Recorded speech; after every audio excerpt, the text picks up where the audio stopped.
আল্লাহ নবী মক্কা থেকে মদিনায় যাওয়ার পরে 10 বছর তিনি রাষ্ট্র ক্ষমতায় ছিলেন। কয় বছর? 10 বছর তিনি রাষ্ট্র ক্ষমতায় ছিলেন। রাষ্ট্র কিভাবে চালায়, সমাজ কিভাবে চালায়, অর্থনীতি, সমাজনীতি সব কিছু কিভাবে চালায়, এটার মধ্যে নবীর উত্তম আদর্শ আছে না নাই? আছে না নাই? তা আপনি সব আমল মানলেন, নবী সমাজ কিভাবে পরিচালনা করেছেন, দেশ কিভাবে পরিচালনা করেছেন, আল্লাহ নবী সব আমাদেরকে দেখায় দিয়ে গেছেন। অক্ষরে অক্ষরে আল্লাহ নবী দেখায় গেছেন। একাধারে আল্লাহ নবী ধর্মীয় নেতা ছিলেন। ভালো করে বুঝেন, কোরআনে আল্লাহ নামাজের কথা বলেছেন, নামাজ কিভাবে পড়বে সেটার কথা বলেছেন। কথা বলেন, সেটার কথা বলেছেন। কোরআন আল্লাহ নামাজ পড়ার জন্য বলেছেন, নামাজ কিভাবে পড়বেন সেটার জন্য বলে নাই। কিন্তু আল্লাহ নবী আমাদেরকে দেখায় গেছেন, উম্মত এভাবে এভাবে নামাজ পড়া লাগে। সল্লু রাআইতুমুনি কামা উসাল্লিম, নামাজ পড়ো সেভাবে যেভাবে আমি নামাজ পড়ি। আল্লাহ রাব্বুল আলামিন কুরআনুল কারীমে হজের কথা বলেছেন, কিন্তু হজ কিভাবে করতে হয় সেটা আল্লাহ বলে নাই। হজ কিভাবে করতে হয় সেটা আল্লাহ নবী বলে না, আল্লাহ বলে না, আমার নবী দেখিয়ে দিয়ে গেছেন কিভাবে হজ করা লাগে। আল্লাহ তাআলা যাকাতের কথা বলেছেন, কিন্তু কি পরিমাণ সম্পদ হলে যাকাত দেওয়া লাগবে, কেমনে যাকাত দেওয়া লাগবে সেটাও শিখায় গেছেন আমার নবী সাল্লাল্লাহু আলাইহি ওয়াসাল্লাম। নবীর ভিতরে সব আদর্শ।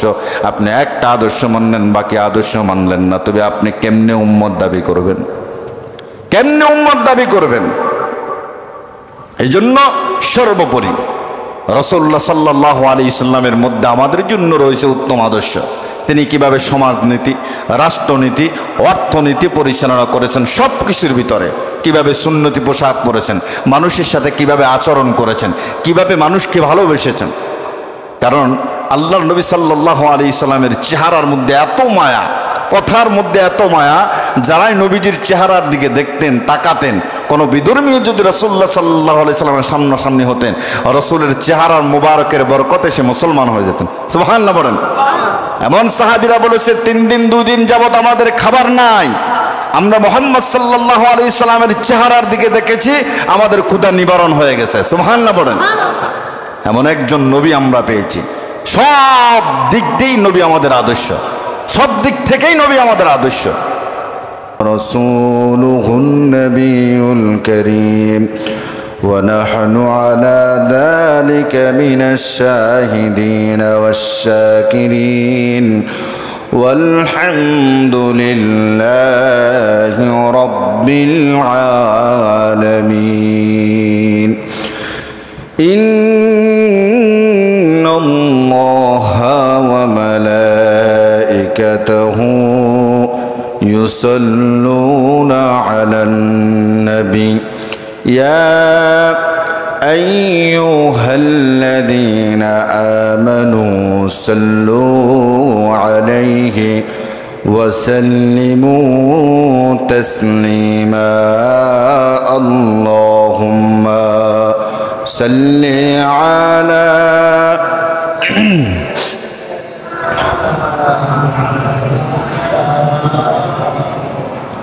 وعلى آل سيدنا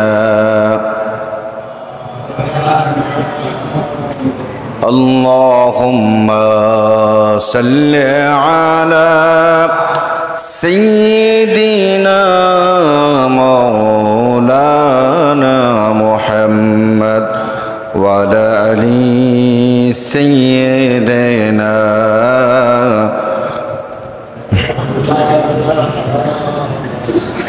নবী গো তোমার ভালোবাসায়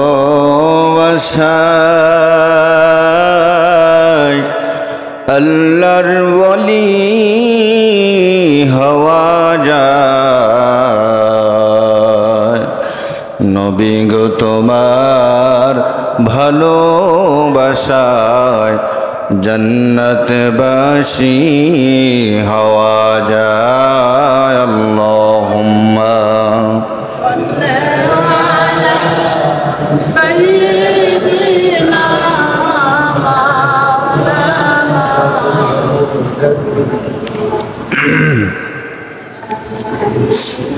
সাইয়্যিদিনা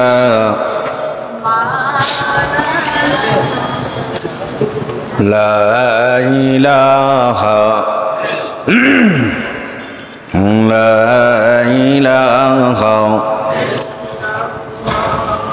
লা ইলাহা ইল্লাল্লাহ লা ইলাহা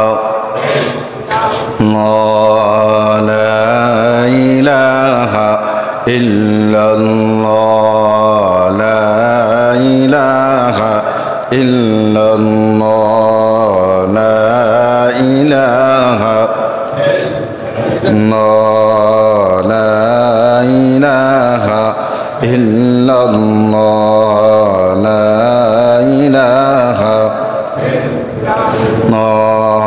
লা ইলাহা ইল্লাল্লাহ লা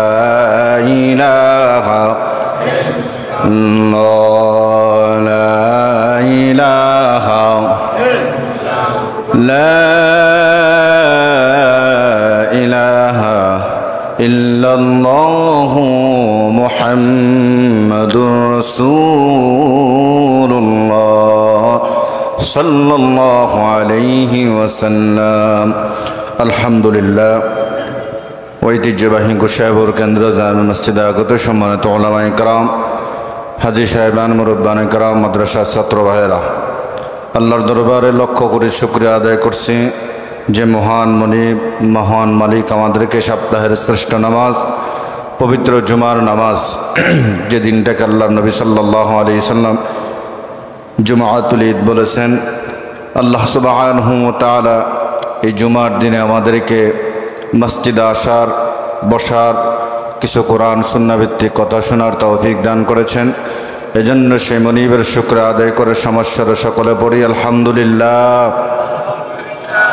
অগণিত দুরূদ ও সালাম সৃষ্টির প্রধান আকর্ষণ, বিশ্ব সবার সভাপতি, বিশ্ব মানবতার মুক্তির দিশারি আহমদ মুজতবা মুহাম্মদ মুস্তাফা সাল্লাল্লাহু আলাইহি সাল্লামের উপর আল্লাহ তাআলা যেন কবুল করেন, সকলে পড়ি আমিন। সম্মানিত উপস্থিতি মুসল্লিয়ানি কেরাম, আমাদের বিষয়টা ছিল রাসূলুল্লাহ সাল্লাল্লাহু আলাইহি সাল্লামের আগমনের অলৌকিক ঘটনাবলী। এই বিষয়ের উপর আমরা কিঞ্চিত পরিমাণ গত সপ্তাহে আলোচনা করেছি। আজকে আমরা সেই বিষয়ের উপর আলোচনা করব। আল্লাহ তাআলা যেন আমাদের অন্তরে কলিজায় নবীর মোহাব্বত বৃদ্ধি করে দেন, সকলে পড়ি আমিন। সম্মানিত মুসল্লিয়ানি কেরাম, রাসূল করিম সাল্লাল্লাহু আলাইহি সাল্লাম এমন একটি জামানায় আগমন করেছেন যে জমানাটা ছিল ঘোর অন্ধকারাচ্ছন্ন, মানুষগুলো ছিল অন্ধকারে ডুবে। আল্লাহ সুবহানাহু ওয়া তাআলা এমন একটি সময় রাসূল করিম সাল্লাল্লাহু আলাইহি সাল্লামকে দুনিয়াতে পাঠিয়েছেন। তিনাকে পাঠানোর উদ্দেশ্য হলো অন্ধকারকে আলোকিত করার জন্য, মানুষগুলোকে আলোর পথে নিয়ে আসার জন্য, হকের পথে নিয়ে আসার জন্য, সত্যের দিশা দেওয়ার জন্য, সত্যের পথ দেখানোর জন্য, অর্থাৎ জাহান্নামের থেকে বাঁচিয়ে জান্নাতে নেওয়ার জন্য আল্লাহ সুবহানাহু ওয়া তাআলা রাসূল করিম সাল্লাল্লাহু আলাইহি সাল্লামকে পাঠিয়েছেন। এমন একটি সময় আল্লাহর নবী সাল্লাল্লাহু আলাইহি সাল্লাম দুনিয়ায় আগমন করেছেন। আরবের লোকেরা ছিল একেবারে বড় বড় অবস্থা, নিজেদের মেয়েগুলোকে জীবন্ত কবর দেওয়া হতো। নাউজুবিল্লাহ পড়েন। এমন সময় আল্লাহর নবী সাল্লাল্লাহু আলাইহি সাল্লাম আগমন করেছেন। মা আমিনার ঘরকে আলোকিত করে রাসূল করিম সাল্লাল্লাহু আলাইহি সাল্লাম দুনিয়াতে আগমন করেছেন। আপনারা জানেন রাসূলুল্লাহ সাল্লাল্লাহু আলাইহি সাল্লাম মক্কাতে আসার পরে মক্কার একটা রেওয়ায়েজ ছিল, বহুদূর থেকে বেদুইনরা এসে কিছু অর্থকড়ির বিনিময়, টাকার বিনিময়, পয়সার বিনিময় মক্কা থেকে শিশুগুলোকে নিয়ে যেতেন, 2 বছরের জন্য দুগ্ধ পান করাতেন। রাসূল করিম সাল্লাল্লাহু আলাইহি সাল্লামকে তেমনিভাবে নিয়ে যাওয়া হলো। বহুদূর থেকে বেদুইনরা আসলেন। তার মধ্যে বেদুইনের কাফেলার মধ্যে ছিলেন বেদুইনদের কাফেলার মধ্যে ছিলেন হালিমাতুস সাদিয়া রাদিয়াল্লাহু তাআলা আনহু। তিনার গাদার মধ্যে আরোহণ করলেন, তিনার স্বামী একসাথে কাফেলার সঙ্গে আসলেন। কিন্তু কাফেলা ওনাদেরকে পিছনে ফেলে সকলের আগে আগে মক্কা এসে মক্কার সেই ধনাঢ্য ব্যক্তিদের শিশুগুলোকে তারা নিয়ে গেলেন। হালিমাতুস সাদিয়া যখন আসলেন তখন দেখলেন মক্কার বড় বড় লোকদের সন্তানগুলোকে, পয়সাওয়ালা লোকদের সন্তানগুলোকে, অর্থকড়ির সন্তানগুলোকে নিয়ে গেলেন। তিনি দেখলেন আর কিছুই অবশিষ্ট রইল না। রসুল করিম সাল্লাল্লাহু আলাইহি সাল্লামের দাদা ছিলেন আব্দুল মুত্তালিব। আব্দুল মুত্তালিব তিনি বললেন যে বহু দূর থেকে আপনি এসেছেন, এভাবে খালি যাওয়ার চেয়ে আব্দুল্লাহর সন্তান মুহাম্মদটাকে দেখে যান, যদি মায়া লাগে নিয়ে যাবেন। হালিমাতুস সাদিয়া বললেন, আমি যখন আমানার ঘরে ঢুকে দেখলাম শিশু মুহাম্মদকে দোলনায় শুয়ে রেখেছেন, তার শরীর থেকে যেন আলোর ছিটা প্রবাহিত হচ্ছে। সুবহানাল্লাহ বলেন। আলোর ছিটা প্রবাহিত হচ্ছেন। আমি গিয়ে তাকে কোলে নিলাম। শিশু মুহাম্মদ নিজ থেকে আমার দুগ্ধ পান করে নিলেন। মা আমিনার সাথে কথা হলো। আমিনা বললেন, আমার তেমন সম্পদ নাই, অর্থ নাই, আমার 2টি উট আছে, আমি তোমাকে 2টি উট দিতে পারি। আব্দুল মুত্তালিব চাচা আবু তালেব মিলে কিছু অর্থ দিলেন। হালিমাতুস সাদিয়া স্বামীর সাথে পরামর্শক্রমে বললেন যে একেবারে খালি যাওয়ার চেয়ে এই আব্দুল্লাহর ছেলে শিশু মুহাম্মদকে নিয়ে যাওয়াই ভালো, কারণ দেখতে শুনতে খুব ভালো। হালিমাতুস সাদিয়া বললেন, আমি যে গাদার মধ্যে আরোহণ করে আসলাম, আমার গাদাটা ছিল একেবারে দুর্বল, কারণ আমি যখন আসতেছিলাম আমার কাফেলা সকলের আগে চলে এসেছেন, আমাকে অনেকটা পিছনে ফেলে দিয়ে। হালিমাতুস সাদিয়া বললেন, আমি যখন শিশু মুহাম্মদকে নিয়ে সে গাদার মধ্যে আরোহণ করলাম, আমার সে গাদাটা এত শক্তি পেল যে আমি যে কাফেলার সঙ্গে আসলাম, আমার কাফেলাকে পিছনে ফেলে দিয়ে আমার গাদা আগে আগে আমার বাড়িতে চলে গেলেন। সুবহানাল্লাহ বলেন। আমার গাদা আগে আগে বাড়ি চলে গেলেন। আমরা যে অঞ্চলে বসবাস করতাম, অঞ্চলে 10 বছর যাবৎ কোনো বৃষ্টি বাদল নেই। আমি যখন শিশু মুহাম্মদকে নিয়ে আমার অঞ্চলে ঢুকলাম, আমার ঘরে ঢুকলাম, তখন আমি দেখলাম আকাশ থেকে অঝরে বৃষ্টি হচ্ছে। সুবহানাল্লাহ পড়েন।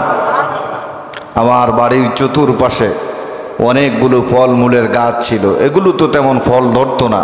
শিশু মুহাম্মদকে আমার বাড়িতে নিয়ে আসার সঙ্গে সঙ্গে সে গাছগুলো তো ফল ধরা আরম্ভ করে দিয়েছে।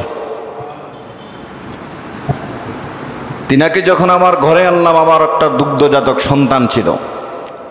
তিনি যখন আমার দুধ পান করতেন, আমার বুকের দুধ পান করতেন, আমার একটা দুধ তিনি পান করতেন, আর একটা দুধ তিনি ধরতেন না, কারণ তার একটা দুধ ভাই আছে, এই জন্য তিনি একটা থেকেই দুধ পান করতেন। কি নবী আমরা পেলাম! রহমতের নবী মক্কা এসে পুরো আরবকে আলোকিত করে দিলেন। হালিমাতুস সাদিয়া বলেন, 2 বছর হয়ে গেল। 2 বছর পরে যখন আমি আমিনার সন্তানকে আমিনার কোলে ফিরিয়ে দেওয়ার জন্য মক্কায় গেলাম, তৎকালীন সময়ে মক্কায় একটা ভাইরাসজনিত রোগ ছড়িয়ে পড়ল। আব্দুল মুত্তালিব বলল যে তুমি যেহেতু বহু দূর থেকে নিয়ে এসেছ, এই মুহূর্তে আমরা শিশু মুহাম্মদকে এখানে রাখবো না। তার কারণ হলো এই মক্কাতে ভাইরাসজনিত একটা রোগ চতুর্দিকে ছড়িয়ে পড়েছে। আমরা চাই না যে শিশু মুহাম্মদকে এই রোগে আক্রান্ত করো, বরং তুমি শিশু মুহাম্মদকে আরও কিছু দিনের জন্য নিয়ে যাও। দেখতে দেখতে 4 বছর, 5 বছর, 6 বছর অবনতি হলো। এমন সময় হালিমাতুস সাদিয়া অসুস্থ হয়ে পড়লেন। তৎকালীন সময়ে কবিরাজ বা তান্ত্রিকদেরকে নিয়ে আসা হলো। তান্ত্রিক বা কবিরাজরা হালিমাতুস সাদিয়ার হাত ধরে কি যেন পড়তেছেন। এমত অবস্থায় আল্লাহর নবী সাল্লাল্লাহু আলাইহি সাল্লাম সেই কবিরাজের কাছ থেকে হালিমাতুস সাদিয়ার হাতটা টেনে নিলেন। টেনিয়ে নিজে নিজে কিছু পড়ে তখন তিনি হালিমাতুস সাদিয়ার গায়ে যখন ফু দিলেন, আল্লাহ সুবহানাহু ওয়া তাআলা সঙ্গে সঙ্গে হালিমাতুস সাদিয়াকে সুস্থ করে দিলেন। সুবহানাল্লাহ বলেন। তান্ত্রিকরা, সেই কবিরাজরা বুঝতে আর বাকি রইল না যে এই গুণ একমাত্র আখিরি জামানার নবী মুহাম্মদ সাল্লাল্লাহু আলাইহি সাল্লামের ভিতরে থাকবে, এছাড়া কোনো কবিরাজ, কোনো তান্ত্রিকের ভিতরে এই গুণ থাকবে।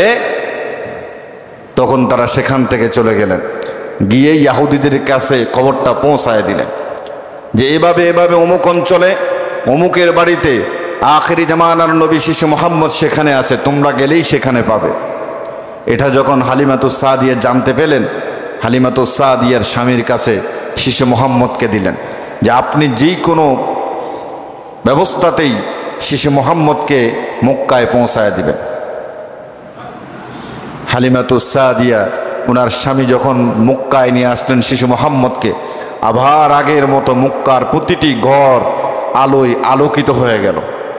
সবাই আসতেন শিশু মোহাম্মদের নাম শুনে দেখার জন্য। আমিনা নিজ সন্তানকে কোলে নিলেন, বহু বছর পর সন্তানকে কাছে পেলেন, খুব খেয়াল রাখতে লাগলেন, আদর যত্ন করতে লাগলেন।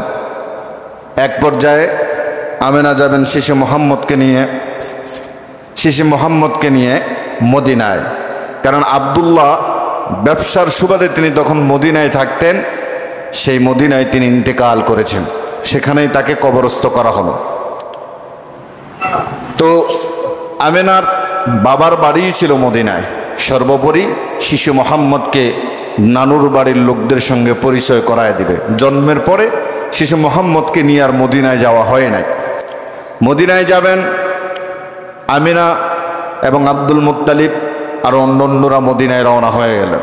মদিনায় যাওয়ার পরে বাবার কবর দেখায় দিলেন, নানুর বাড়ির আত্মীয় স্বজনের সঙ্গে পরিচয় করায়া দিলেন, সকলের সঙ্গে পরিচিতি হলেন। কয়েকদিন পরে আমিনা তার মধ্যে শিশু মোহাম্মদকে চোখে চোখে রাখলেন, চোখের আড়াল হতে দেন নাই, কারণ চতুর্দিকে শিশু মোহাম্মদের শত্রু দিন দিন বেড়েই চলছে। এই জন্য আমিনা নিঃসন্তানকে একটা সেকেন্ডের জন্য চোখের আড়াল করেন না। একদিন তিনি হঠাৎ করে অসুস্থ হয়ে গেলেন। অসুস্থ হওয়ার পরে আর মদিনায় থাকতে চাইলেন না, মক্কার পথে রওনা হলেন। মক্কার মাঝামাঝি আসার ফলেই আমিনা সেখানে ঢুলে পড়ে দুনিয়ার জমিন থেকে তিনিও বিদায় হয়ে গেলেন। আমার নবী 6 মাসের যখন গর্ভে, তখন পিতাকে হারায় ফেললেন। দুনিয়ায় আসার 6 বছর বয়সে মাকেও হারায় ফেললেন। এখন আপন বলতে দাদারা আছে, আপন বলতে দাদা আছেন আব্দুল মুত্তালিব। আব্দুল মুত্তালিব শিশু মোহাম্মদকে নিয়ে মক্কায় আসলেন। কিছুদিন পরে হজের মৌসুম চলে আসলো। লোকেরা বিভিন্ন জায়গা থেকে হজ করার জন্য আসতেছেন। চতুর্দিকের মানুষ আসলেন, তাওয়াফ করতেছেন। সে হাজি সাহেবদের সঙ্গে শিশু মোহাম্মদকে আব্দুল মুত্তালিব পরিচয় করায় দিলেন। তা আব্দুল মুত্তালিব হজের উদ্দেশ্যে যখন বাইতুল্লাহ চতুর্দিকে ঘুরে ঘুরে তাওয়াফ করতেছেন, এমন একটি মুহূর্তে তিনিও ঢুলে পড়ে গেলেন জমিনের মধ্যে। সঙ্গে সঙ্গে আবু তালেবকে ডাকলেন। আবু তালেবকে ডেকে শিশু মোহাম্মদকে আবু তালেবের হাতে তুলে দিলেন যে তুমি তোমার সর্বশক্তি দিয়ে শিশু মোহাম্মদকে হেফাজত করবা, যেন তার কোনো ক্ষতি না হয়। আব্দুল মুত্তালিব দুনিয়ার জমিন থেকে চলে গেলেন। আবু তালেব আছে দুনিয়ায়। দেখতে দেখতে রাসূল করিম সাল্লাল্লাহু আলাইহি সাল্লামের বয়স হয়ে গেল 12 বৎসর। কত বৎসর? 12 বৎসর। আবু তালেব তিনিও ব্যবসা করতেন। ব্যবসার উদ্দেশ্যে একদিন সিরিয়ায় রওনা হয়ে গেলেন। শিশু মোহাম্মদ তিনিও বায়না ধরলেন, চাচা আমিও আপনার সঙ্গে যাব সিরিয়ায়। বাতিজা যেহেতু বললেন আর না করলেন না, শিশু মোহাম্মদকে নিয়ে অগ্রসর হলেন। সিরিয়া যাওয়ার পথে বসরা নামক স্থানে, সেখানে তারা একবারে ক্লান্ত হয়ে গেলেন, বহু দূর থেকে আসলেন। তাঁবু টাঙায় সেখানে রেস্ট করতেছেন। যেখানে তাঁবু টাঙালেন সেখানে ইহুদিদের একজন পাদ্রী ছিল, তার বিশাল বড় অট্টালিকার বাড়ি ছিল, সেখানে তিনি বসবাস করতেন। যখন দেখলেন এখানে মুসাফিররা এসেছেন একেবারে ক্লান্ত শ্লান্ত, তাদেরকে একবেলা খাওয়ানোর জন্য দাওয়াত করলেন। যখন গেলেন, যাওয়ার পরে বললেন, শিশু মোহাম্মদকে দেখে তিনি আর বুঝতে বাকি রইল না, ইনি হলেন আখিরি জামানার নবী মুহাম্মদ সাল্লাল্লাহু আলাইহি ওয়াসাল্লাম। ইহুদির সেই পাদ্রী আবু তালেবকে বলল, উনি আপনার কি হয়? বলে আমার ভাতিজা। আপনি যাচ্ছেন কোথায়? বলে সিরিয়া। বলে আপনি এই আপনার ভাতিজাকে নিয়ে সিরিয়ায় যাবেন না, গেলে আপনার ভাতিজার ক্ষতি হতে পারে, সুতরাং আপনি এখান থেকেই মক্কায় ফিরে যান। আবু তালেব শিশু মোহাম্মদকে নিয়ে এখান থেকে মদিনায় ফিরে গেলেন। রাসূল করিম সাল্লাল্লাহু আলাইহি সাল্লাম মক্কায় এসে বললেন চাচার সাথে। দেখতে দেখতে 25 বছর বয়স হয়ে গেল। মক্কার সবচেয়ে ধনাঢ্য ব্যক্তি ছিল, ধনাঢ্য মহিলা ছিল খাদিজা রাদিয়াল্লাহু তাআলা আনহু। তিনি আর ব্যবসা পরিচালনার জন্য একজন সৎ ভালো মানুষের খোঁজ করতেছেন। আবু তালেব জানতে পেরে খাদিজার কাছে গেলেন, গিয়ে বললেন, খাদিজা তুমি যদি তোমার ব্যবসাটা একজন সৎ বিশ্বাসী মানুষ দিয়ে পরিচালনা করতে চাও, আমার একজন ভাতিজা আছেন নাম মুহাম্মদ, তাকে তুমি বলতে পারো।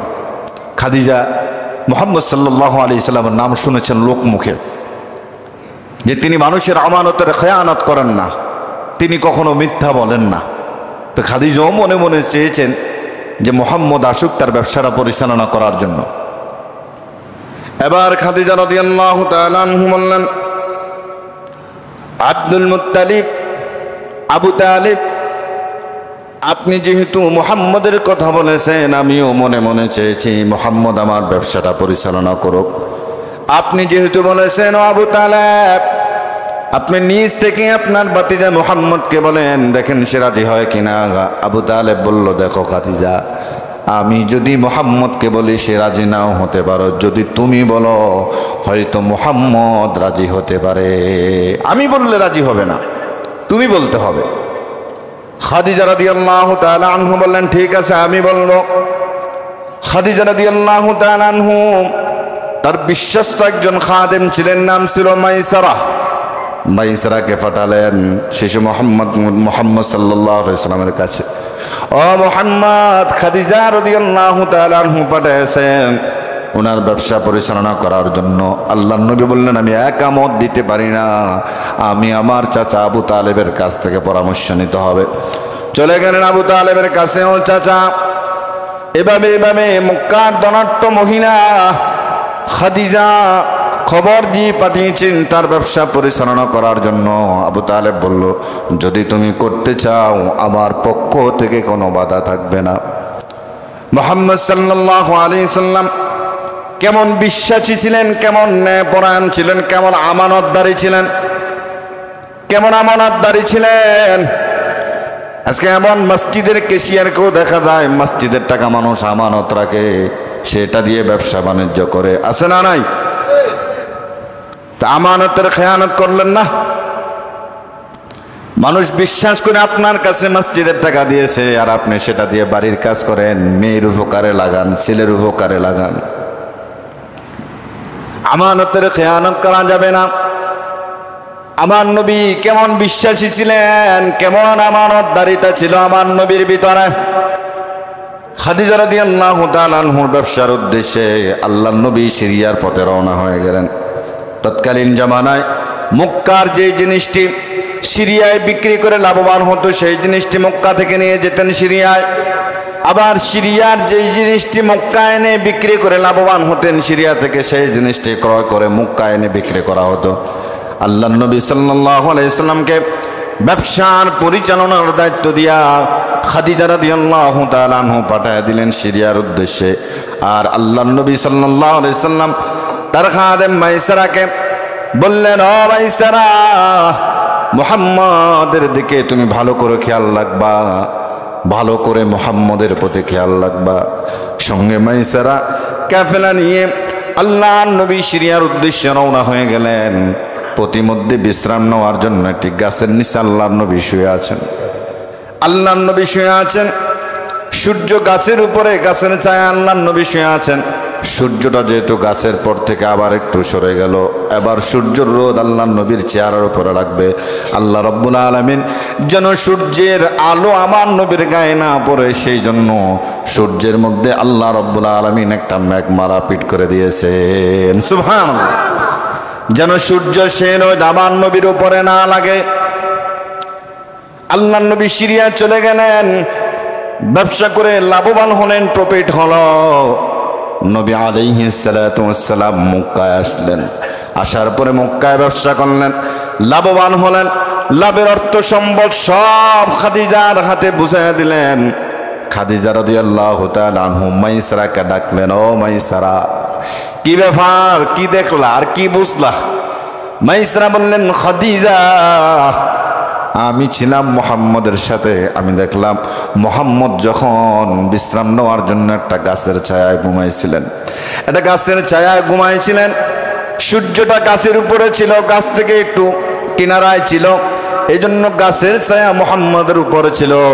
আবার সূর্যটা যখন সরে পড়লো, আবার সূর্যের আলো সরাসরি মুহাম্মদের গায়ে লাগবে না, গায়ে লাগে না, বরং সূর্যের সামনে আল্লাহ রাব্বুল আলামিন একটা মেঘমালা ফিট করে দিয়েছেন। সুবহানাল্লাহ। খাদিজার আর বুঝতে বাকি রইল না, এটা কোনো সাধারণ মানুষ, এটা কোনো সাধারণ মানুষ না, অবশ্যই এটা আখিরি জামানার নবী মুহাম্মদ সাল্লাল্লাহু আলাইহি ওয়াসাল্লাম। খাদিজার বুঝতে বাকি রইল না, মুহাম্মদের প্রশংসায় পঞ্চমুখ খাদিজা রাদিয়াল্লাহু তাআলা বান্ধবীদের কাছে সব সময় মুহাম্মদের প্রশংসা করে। তখন বান্ধবীরা বলল, কি ব্যাপার খাদিজা, খালি মুহাম্মদের প্রশংসা করো, মুহাম্মদের প্রশংসা করো, কি মুহাম্মদকে তুমি বিবাহ শাদী করবা নাকি? কারণ দেখবেন কোনো ছেলের কোনো মেয়েকে ভালো লাগলে সে তার বন্ধুদের সাথে খুশ গল্প করে, বলে যে মেয়েটাকে আমার খুব ভালো লাগছে। মেয়েরও যদি কোনো ছেলেকে ভালো লাগে তখন তার বান্ধবীর কাছে গিয়ে বলে এই ছেলেটাকে খুব ভালো লাগে। খাদিজা রাদিয়াল্লাহু তাআলা আনহা তিনার বান্ধবীদের কাছে বলতেছিলেন যে মুহাম্মদকে সর্বদিক থেকে খুব ভালো লাগে। কারণ মুহাম্মদ সাল্লাল্লাহু আলাইহি সাল্লামকে বিবাহ করার আগেও খাদিজার আরও 2-3টা বিবাহ হয়েছিল। এই জন্য খাদিজার উপাধি দেওয়া হয়েছিল তোহারা, পবিত্রতা। এই নাম নবী দেয় নাই, দিয়েছেন কারা? কাফেররা। তিনার 2টা বিবাহ হওয়ার পরও তিনার চরিত্র কি ছিল? খুব ভালো ছিল।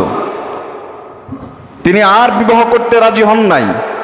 যখন মুহাম্মদের দেখা পেলেন, সাক্ষাৎ পেলেন, তার প্রশংসা শুনলেন, নিজের ব্যবসা পরিচালনা করার জন্য মুহাম্মদকে লাগালেন, দেখলেন তার আমানতদারিতা, বিশ্বাসী, তিনি তার প্রতি আকৃষ্ট হয়ে গেলেন। খাদিজার বান্ধবীরা বলে, খাদিজা তুমি যদি বলো তোমার পক্ষ থেকে, তাহলে মুহাম্মদ সাল্লাল্লাহু আলাইহি সাল্লামের কাছে তোমার বিবাহের প্রস্তাব নিয়ে যাই। যদি তুমি পারো তাহলে তুমি যাও। খাদিজা বলল, আমি যদি যাই, আমি যদি প্রস্তাব দেই, আমার প্রস্তাবে যদি মুহাম্মদ রাজি না হয় তাহলে আমি লজ্জায় পড়ে যাব। বান্ধবীরা বলে, তুমি যাওয়া লাগবে না, তোমার পক্ষ থেকেই আমরা যাই, আমরা গিয়ে বলি। খাদিজার একজন বান্ধবী গেলেন, ও মুহাম্মদ বিয়ে শাদী করবা নাকি? বয়স তো কম হয় নাই। আল্লাহর নবী বলে, অবশ্যই বিয়ে শাদী করা লাগবে, কারণ আমার তো তেমন অর্থ সম্পদ নাই, কি দিয়ে আমি পরিবার চালাবো, ফ্যামিলি চালাবো। বান্ধবীরা বলে, কোনো সমস্যা নাই, তোমার অর্থ সম্পদ সব কিছু ব্যবস্থা হয়ে যাবে। যখন খাদিজার কথা বলল, আল্লাহর নবী বললেন, ঠিক আছে, আপনি তো বলে গেলেন, আমার গার্ডিয়ান আমার চাচা রয়েছে, আমার চাচাকে জিজ্ঞাসা করে দেখি আমার চাচা কি বলে। চলে গেলেন আবু তালেবের কাছে, ও চাচা, এভাবে এভাবে খাদিজার পক্ষ থেকে প্রস্তাব এসেছে খাদিজাকে বিবাহ করার জন্য, আপনি কি বলেন? আল্লাহর নবীর চাচা আবু তালেব বললেন, যদি তুমি করতে চাও আমার পক্ষ থেকে কোনো বাধা থাকবে? আমার পক্ষ থেকে কোনো বাধা থাকবে না। আল্লাহর নবী রাজি হলেন, বিবাহ হলো। আবু তালেব সেখানে খুতবা পাঠ করলেন। আল্লাহর নবী সাল্লাল্লাহু আলাইহি সাল্লাম খাদিজাকে বিবাহ করার পরে প্রথম রাত খাদিজা রাদিয়াল্লাহু তাআলা আনহা বললেন, ও মুহাম্মদ, এতদিন আপনি আমার অধীনস্থ ছিলেন, আজকে থেকেই আমি আপনার অধীনস্থ। আমার যত সম্পদ রয়েছে, যত অর্থ রয়েছে, সব কিছু আমি আপনার নামে করে দিলাম। সুবহানাল্লাহ বলেন, সব কিছু আপনার নামে। এই জন্য আল্লাহ বলেছেন, হে নবী, আমি আপনাকে অভাবগ্রস্ত পেয়েছি, আমি আপনাকে অভাবগ্রস্ত পেয়েছি, অথচ আমি আপনাকে সম্পদশালী বানিয়েছি। আল্লাহ রাব্বুল আলামিন কুরআনুল কারীমে সূরা দুহায় 3টি নিয়ামতের কথা বলেছেন। গত সপ্তাহে আমরা আয়াতের শুধু অনুবাদ করেছি, এর ব্যাখ্যা বিশ্লেষণ করিনি। আল্লাহ রাব্বুল আলামিন বলেন, আলাম ইয়াজিদিকা ইয়াতীমান ফাআওয়া ওয়া ওয়াজাদাকা দাল্লান ফাহাদা ওয়া ওয়াজাদাকা আইলান ফাআগনা। আল্লাহ রাব্বুল আলামিন বলেন, আমি আপনাকে এতিম অবস্থায় পেয়েছি, আমি আল্লাহ রাব্বুল আলামিন আপনাকে এতিম অবস্থায় পেয়েছি। আমার নবী দুনিয়ায় এতিম অবস্থায় এসেছেন, মায়ের গর্ভ থাকতে পিতাকে হারায় ফেলছেন, 6 বছর বয়সে মাকেও হারায় ফেলছেন, দাদাও চলে গেছে, চাচাও চলে গেছে। আমার নবী এতিম। দুনিয়ায় দেখবেন দাদা দাদি, কল্পনা করা, আমার সন্তানের ঘরে যদি একটা সন্তান হইতো তাহলে এই নাতি নিয়ে তো আমি খেলাধুলা করতে পারতাম, হাঁটতে চলতে পারতাম। কিন্তু আমার নবী যখন এসেছেন, তার মধ্যে দেখবেন অনেক দাদা দাদি আবার যখন সন্তানটা মারা যায়, নাতি দুনিয়ায় আগমন করেছে, তখন তাদের কপালের চামড়াটা বাজ হয়ে যায়। আহা, সন্তানটা মরে গেল, আর এই সন্তানটা দুনিয়ায় আসলো, এখন তার দেখবে কে, লালন পালন করবে কে? দেখবে কে, লালন পালন করবে কে? কিন্তু আমার নবী দুনিয়ায় আগমন করেছেন। আব্দুল মুত্তালিব বলো, আমার এতগুণ সন্তান দুনিয়ায় এসেছে, আমি এত খুশি হই না যত খুশি হয়েছি মুহাম্মদ সাল্লাল্লাহু আলাইহি সাল্লাম দুনিয়ায় আগমন করার কারণে। সুবহানাল্লাহ বলেন। আমার এতগুলি সন্তান দুনিয়া আগমন করেছে, আমি এত খুশি হই নাই, যত খুশি হয়েছি মুহাম্মদ দুনিয়ায় আগমন করার কারণে। সুবহানাল্লাহ বলেন। ওয়াজাদাকা দাল্লান ফাহাদা, ও নবী আপনি ছিলেন পথহারা, আমি আপনাকে পথের নির্দেশ দিয়েছি, আপনি সঠিক পথে ছিলেন না, দুনিয়ায় আসার পরে আমি আপনাকে পথ দেখাচ্ছি, এই পথে চলেন, এই পথে চললে জান্নাত, এই পথে আপনার উম্মতদেরকে চলতে বলেন। সেই পথটাকে আল্লাহ কোরআনেই বলে দিয়েছেন, সবাই পড়েন, ইহদিনাস সিরাতাল মুস্তাকিম, এই পথে চলেন, আর আপনার উম্মতদেরকেও বলেন এই পথে চলার জন্য।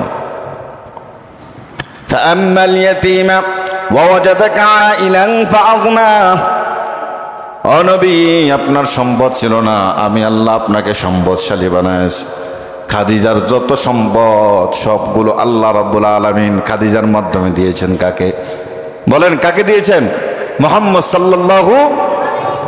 অথচ তৎকালীন জামানার কিছু গবেষক ছিল যে মুহাম্মদ খাদিজাকে তার অর্থের কারণে বিবাহ করেছেন। নাউজুবিল্লাহ বলেন, যে মুহাম্মদ খাদিজার অর্থের কারণে তাকে বিবাহ করেছে, কিন্তু খাদিজার অর্থের কারণে মুহাম্মদ খাদিজাকে বিবাহ করে নাই।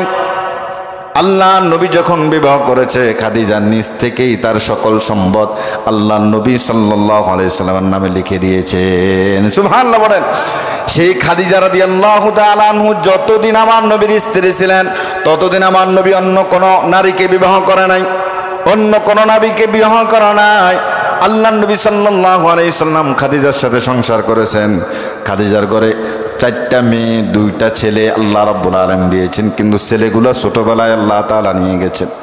4টা মেয়ে দিয়েছেন, 1 নম্বরে জয়নব, 2 নম্বরে রোকায়া, 3 নম্বরে হলে উম্মে কুলসুম, 4 নম্বরে ফাতেমা। এই 4 জন নারীকে আল্লাহ রাব্বুল আলামিন মুহাম্মদ সাল্লাল্লাহু আলাইহি সাল্লামকে দিয়েছেন। 2 জন সন্তান দিয়েছেন, একজনের নাম আব্দুল্লাহ, আরেকজনের নাম আবুল কাসেম। তাদেরকে শিশু অবস্থায় দুনিয়ার জমিন থেকে বিদায় করে নিয়েছেন। আরেকজনকে দিয়েছেন আবু তাহের, সেকেও দুনিয়ার জমিন থেকে বিদায় করে নিয়েছেন। এই 4 জন মেয়ে দুনিয়ায় বেঁচে ছিল, তার মধ্যে কলিজার টুকরা মেয়ে ছিল ফাতেমা রাদিয়াল্লাহু তাআলা আনহু। খাদিজা এত ভালোবাসতেন, আল্লাহর নবীকে এত ভালোবাসতেন, দুনিয়ার জমিন থেকে খাদিজা যাওয়ার পরও আল্লাহ রাসূল সাল্লাল্লাহু আলাইহি সাল্লাম সব সময় খাদিজাকে স্মরণ করতেন। আয়েশা বললেন, ইয়া রাসূলুল্লাহ, আমরা এত সুন্দরী, আপনি আমাদেরকে পেয়েও কেন খাদিজার কথা স্মরণ করেন? আল্লাহর নবী বলেন, আয়েশা রে, তোমরা সবাই আমার সুখের সময়ের স্ত্রী, আর আমার খাদিজা আমার দুঃখের সময়ের স্ত্রী। সুবহানাল্লাহ বলেন। কারণ দিনের জন্য, আল্লাহর এই জমিন, আল্লাহর দ্বীনকে প্রতিষ্ঠা করার জন্য রাতভর আমি যখন মানুষকে দাওয়াত করতাম, আল্লাহর পথে মানুষকে যখন আহ্বান করতাম, বাড়ি ফিরে আসতে আমার সময় লেগে যেত। খাদিজা তিনি আমার জন্য খাবারও খেতেন না, ঘুমাইতেন না। রাতের যতটা বাজে আমি বাড়ি আসি, আমি দেখি আমার খাদিজা সজাগ আমার জন্য বসে আছে। আমি বললাম, খাদিজা কেন ঘুমাও নাই? বলি, ইয়া রাসূলুল্লাহ, এই জমিনে আপনার মা নাই, আপনার বাবা নাই, আপনার দাদা চাচা কেউ নাই, আপনি বড় এতিম। মক্কার জমিনে আপনার শত্রুর অভাব নাই। ইয়া রাসূলুল্লাহ, আমি আপনার জন্য অপেক্ষা করি, আপনার শত্রুর অভাব নাই। যদি কেউ আপনাকে আক্রমণ করে, আপনার জন্য আমি চিন্তিত থাকি, এই জন্য আপনার জন্য অপেক্ষা করি। নবী গো, কখন আপনি ফিরে আসবেন? আপনি তো আল্লাহর জমিন, আল্লাহর দ্বীন প্রতিষ্ঠা করার জন্য মানুষকে দ্বীনের পথে আহ্বান করেন। এই জন্য আল্লাহর নবীর সব কিছুর মধ্যে আমাদের জন্য রয়েছে উত্তম আদর্শ।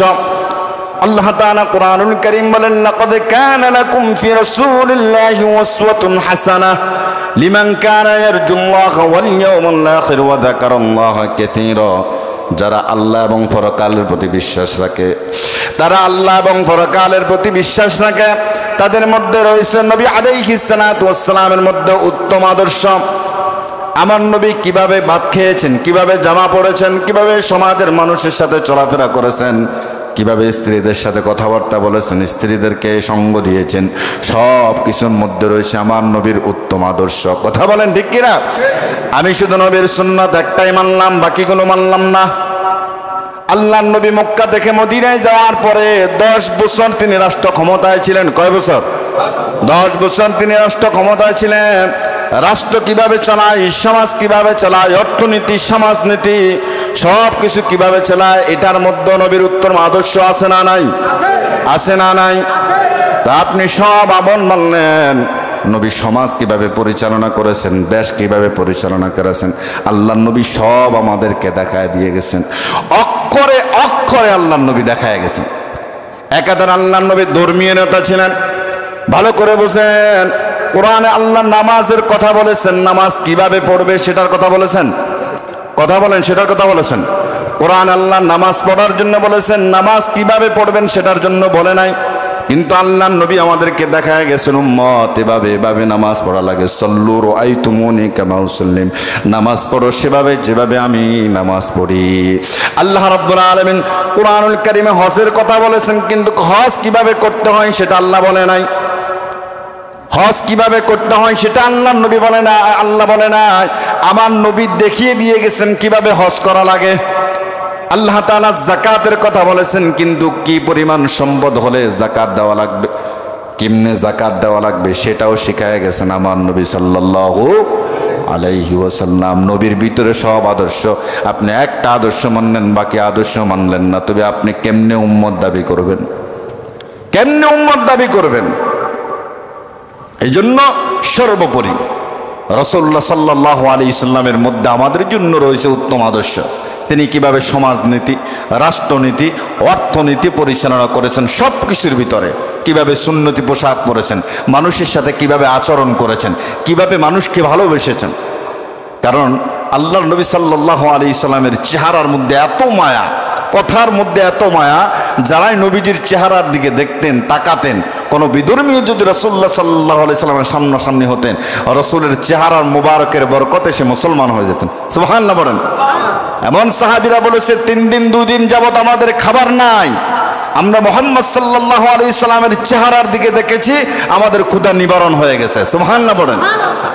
এমন একজন নবী আমরা পেয়েছি, সব দিক দিয়েই নবী আমাদের আদর্শ, সব দিক থেকেই নবী আমাদের আদর্শ। আল্লাহ তাআলা নবীর আদর্শ বুকে ধারণ করার তৌফিক দান করুক। সকলে বলে আমিন।